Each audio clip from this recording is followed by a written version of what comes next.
Hello guys, మీ అందరికీ నేను daily vlogs చేస్తూ అండ్ అలానే కేఎల్ యూనివర్సిటీ గురించి వీడియో చేస్తా అని మాత్రమే తెలుసు కదా. సో ఇప్పటి నుంచి అయితే ఒక కొత్త కాన్సెప్ట్తో వచ్చేసాను. అదే జాపనీస్ నేర్పిద్దాం అనుకుంటున్నాను, అది కూడా తెలుగులో.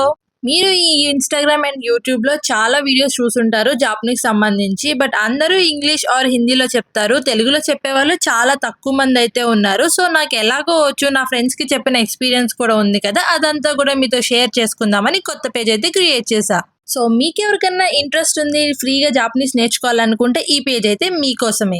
అసలు జాపనీస్ నేర్చుకోవడం వల్ల మాకు బెనిఫిట్ ఏంటని అనుకునే వాళ్ళ కోసం చెప్తున్నా. ఫస్ట్ థింగ్ అయితే రీసెంట్గా మీరు చూసే ఉంటారు, ఇండియా జపాన్ MOU అయితే సైన్ చేసుకుంది. సో ఫ్యూచర్లో చాలా కంపెనీస్ వచ్చే ఛాన్సెస్ అయితే చాలా ఎక్కువగా ఉన్నాయి. సో మనం ముందే నేర్చుకుని ఉంటే ఆ కంపెనీస్ వచ్చినప్పుడు డైరెక్ట్గా అప్లై చేసుకోవడానికి ఉంటుంది. సో అదొక ఫస్ట్ మెయిన్ రీజన్ అనమాట. ఇంకా సెకండ్ రీజన్ వచ్చేసి, మనం జాపనీస్ లాంగ్వేజ్ నేర్చుకొని ఉంటే అది ఇంకా రెజ్యూమ్లో యాడ్ చేసుకోవచ్చు లాంగ్వేజెస్ దగ్గర. ఇంకా దానికి అడిషనల్ పాయింట్స్ అయితే యాడ్ అవుతాయి.